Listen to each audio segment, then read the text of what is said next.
नमस्ते और इस नए एक्सप्लेनर में बहुत बहुत स्वागत है। आज हम एक ऐसे प्राचीन और गहरे दर्शन पर बात करने वाले हैं जिसे त्याग कहा जाता है। वैसे इसे सिर्फ एक दर्शन कहना सही नहीं होगा, ये तो असल में एक ऐसा नियम है जिस पर पूरा ब्रह्मांड काम करता है। तो चलिए सीधे मुद्दे पर आते हैं और समझते हैं कि प्रकृति का ये नियम कैसे लागू होता है और क्यों ये हम सब के लिए इतना जरूरी है।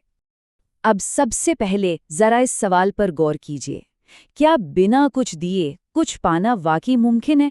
सुनने में बहुत ही सीधा सा सवाल लगता है ना। आमतौर पर इंसान यही सोचता है कि बिना कोई कीमत चुकाए सब कुछ हासिल किया जा सकता है, लेकिन ये स्रोत हमें याद दिलाता है कि कुछ भी नया पाने के लिए पहले कुछ पुराना छोड़ना ही पड़ता है। ये कोई किताबी ज्ञान नहीं है, बल्कि ये वो बुनियाद है जिस पर पूरी दुनिया टिकी हुई है। आगे बढ़ते हैं और इस पहले पॉइंट को समझते हैं। प्रकृति का ये एक बिल्कुल अटल नियम है। बायोलॉजी हो या फिजिक्स, हर जगह आगे बढ़ने के लिए कुछ न कुछ छोड़ना ही पड़ता है। सोचकर देखिए, क्या कोई इंसान अपने पैर के नीचे की जमीन को छोड़े बिना अगला कदम बढ़ा सकता है? बिल्कुल नहीं। अगर कोई उसी जगह पर कब्जा जमा कर बैठ जाए और उसे छोड़ना ही ना चाहे, तो वो कभी आगे बढ़ ही नहीं सकता। उसकी मंजिल हमेशा उससे दूर ही रहेगी। सांस लेने की इस बेहद साधारण सी प्रक्रिया को ही देख लीजिए। ये भी पूरी तरह से इसी छोड़ने के सिद्धांत पर काम करती है। सबसे पहले पुरानी हवा को बाहर निकालना होता है, फेफड़ों को पूरी तरह खाली करना पड़ता है, और सिर्फ तभी हम जिंदा रहने के लिए ताज़ी हवा अंदर ले सकते हैं। मतलब जो पुरानी हवा को बाहर नहीं निकालना चाहता, वो नई हवा कभी ले ही नहीं सकता। उसका जिंदा रहना नामुमकिन हो जाएगा। इस कंसेप्ट को और अच्छे से समझने के लिए पानी से लबालब भरे हुए एक कप की कल्पना कीजिए। इसमें एक बूंद की भी और जगह नहीं है। अब अगर इसमें पौष्टिक दूध डालना हो तो जाहिर सी बात है, पहले उस पानी को बाहर फेंकना होगा। केवल एक खाली कप ही नया दूध ग्रहण कर सकता है। ठीक वैसे ही जैसे किसी भी दुकान पर दुकानदार पहले पैसे मांगता है और उसके बाद ही सामान देता है, दुनिया का ये अटूट नियम है कि मुफ्त में कुछ नहीं मिलता, पहले देना पड़ता है, तब जाकर कुछ मिलता है। चलिए अब त्याग और संचय के बीच के इस अंतर को एक बहुत ही दिलचस्प कहानी से समझते हैं। ये कहानी है दो चाकुओं की, जो बहुत ही आसान तरीके से बताती है कि हमारा नजरिया ही हमारी सफलता तय करता है। इन दोनों चाकुओं को देखिए। पहला चाकू बहुत तेज, चमकदार, हल्का और बेहद काम का है। अब सवाल ये है कि ये ऐसा बना कैसे? क्योंकि उसने शान के पत्थर पर अपने शरीर का कुछ हिस्सा हंसते हुए घिस जाने दिया।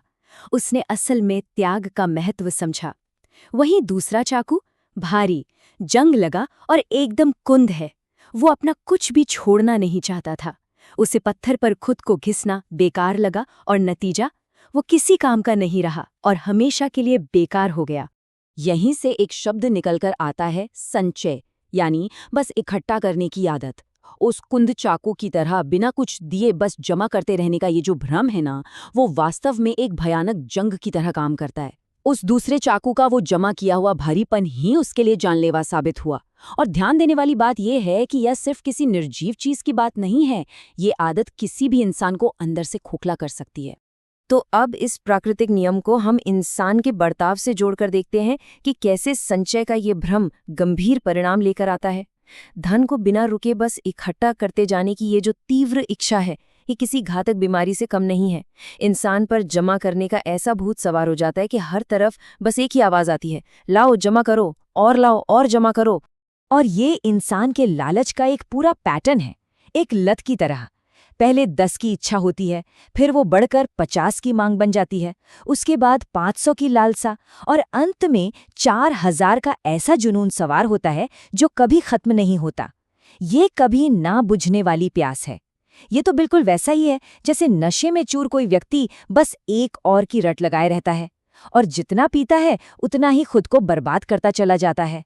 मेडिकल साइंस में डॉक्टर्स भी इसी सिद्धांत से बीमारियों का इलाज करते हैं। जब हमारे शरीर में फालतू और गैर जरूरी चीजें जमा हो जाती हैं तो बीमारी पैदा होती है। ऐसे में डॉक्टर क्या करते हैं? वे शरीर को साफ करने के तरीके अपनाते हैं, जैसे पसीना निकालना या उपवास करवाना। शरीर को जबरन उस अनावश्यक संचय से आजाद किया जाता है। कहने का मतलब है कि फालतू चीजों को त्यागे बिना बीमारी का इलाज हो ही नहीं सकता। लेकिन क्या होता है जब इंसान अपनी मर्जी से अपना फालतू संचय नहीं छोड़ता? तब प्रकृति बलपूर्वक दखल देती है। स्रोत में दिए गए इन असली उदाहरणों पर गौर करें। सट्टेबाजी में दिवालिया हुआ करोड़पति, अपनी संपत्ति बर्बाद करने वाला जमींदार का बेटा, डाकुओं का शिकार हुआ साहूकार, या वो बाबूजी जिनकी सारी बचत बीमारियों या अन्य खर्चों में चली गई। ये सब साबित करते हैं कि जब इंसान जरूरत से ज्यादा इकट्ठा करता है तो कुदरत उसे आखिरकार जबरदस्ती छीन ही लेती है। चलिए अब इस नियम को व्यक्तिगत स्तर से ऊपर उठाकर थोड़े बड़े पैमाने पर यानी समाज और पूरी दुनिया के नजरिए से देखते हैं। किसी भी समाज में धन का संतुलन बनाए रखना बहुत जरूरी है। जब कुछ ही जगहों पर जरूरत से बहुत ज्यादा धन जमा हो जाता है तो समाज का बैलेंस बिगड़ने लगता है और फिर प्रकृति का यही नियम एक बहुत बड़े और सामूहिक रूप में अपना काम करना शुरू कर देता है। स्रोत यहाँ एक बहुत ही तथ्यात्मक बात सामने रखता है। ऐतिहासिक रूप से देखें तो समाजवाद, साम्यवाद और बोल्शेविज्म जैसे जितने भी बड़े और संगठित आंदोलन हुए हैं वो इसी असंतुलन का नतीजा रहे हैं। इन आंदोलनों का मूल उद्देश्य यही रहा है कि जो चीजें समाज में कुछ लोगों द्वारा जरूरत से ज्यादा जमा कर ली गई थी उन्हें बलपूर्वक फिर से बांटा जाए। यानी देखा जाए तो दुनिया का संतुलन आखिरकार इसी त्याग की प्रक्रिया के इर्द-गिर्द घूमता है। अब आते हैं इस एक्सप्लेनर के सबसे अहम हिस्से पर, महापुरुषों के अमर संदेश। इतिहास के पन्नों में दुनिया के महान विचारकों ने देने की इस अपार शक्ति को बहुत गहराई से समझा है। उनके जितने भी उपदेश हैं वो हमेशा त्याग के पक्ष में ही रहे हैं, क्योंकि वे अच्छी तरह जानते थे कि स्थायी शांति और असली खुशी सिर्फ और सिर्फ इसी रास्ते से मिल सकती है।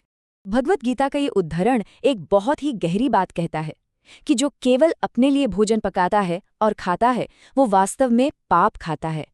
हिंदू धर्म में पंच महायज्ञों की अवधारणा भी बिल्कुल इसी सोच पर आधारित है, जो सिखाती है कि खुद खाने से पहले अतिथियों और पशु पक्षियों को खिलाना चाहिए, क्योंकि दूसरों को बांटकर खाने से ही जीवन का असली संतुलन बना रहता है। महात्मा गांधी जी का ये उदाहरण इस पूरी बात को और भी प्रैक्टिकल बना देता है। जब भी लोग उनसे मिलने आते थे तो वो हमेशा उनसे हरिजन सेवा के लिए दान मांगते थे। अब ये सिर्फ पैसे जुटाने का कोई तरीका नहीं था। स्रोत स्पष्ट करता है कि दान मांगने के पीछे का मुख्य उद्देश्य लोगों के मन में जमे हुए कुसंस्कारों और विकारों के भारी बोझ को हल्का करना था।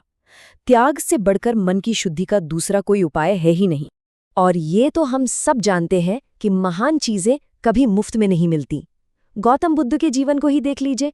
एक तरफ उनका राज सिंहासन और सारे सुख थे जिनका उन्होंने एक झटके में त्याग कर दिया, लेकिन इसके बदले में उन्हें जो मिला वो तो अकल्पनीय था। अपार आध्यात्मिक ज्ञान, गहरी शांति और अमरता। उन्होंने जो कुछ भी छोड़ा उससे कई ज्यादा अनंत गुना उन्हें वापस मिल गया। त्याग का सबसे बड़ा विरोधाभास हमें विश्वकवि रवींद्रनाथ टैगोर की एक कविता के इस भावपूर्ण हिस्से में देखने को मिलता है। इसमें एक भिखारी एक छोटा सा अन्न का दाना दान करता है और शाम को अपनी झोली में बिल्कुल उसी आकार का सोने का दाना पाता है। वो फूट फूट कर रोता है और सोचता है कि काश उसने अपना सब कुछ दे दिया होता तो वो आज भिखारी नहीं बल्कि एक राजा बन जाता। कितनी गहरी बात है। तो अंत में हमारे पास ये एक बहुत ही बड़ा और विचारणीय सवाल बचता है। हम सब अपने जीवन में ऐसी किन चीज़ों को इतनी मजबूती से पकड़े हुए हैं जो हमें हमारा सोना यानी हमारी सच्ची क्षमता, शांति और सफलता प्राप्त करने से रोक रही हैं? प्रकृति का यह सार्वभौमिक नियम हर जगह लागू होता है। तो अब ये सोचने का समय आ गया है कि हमारे जीवन में ऐसा क्या है जिसे छोड़ने का वक्त अब आ चुका है। इस एक्सप्लेनर में हमारे साथ जुड़ने के लिए आपका बहुत बहुत धन्यवाद।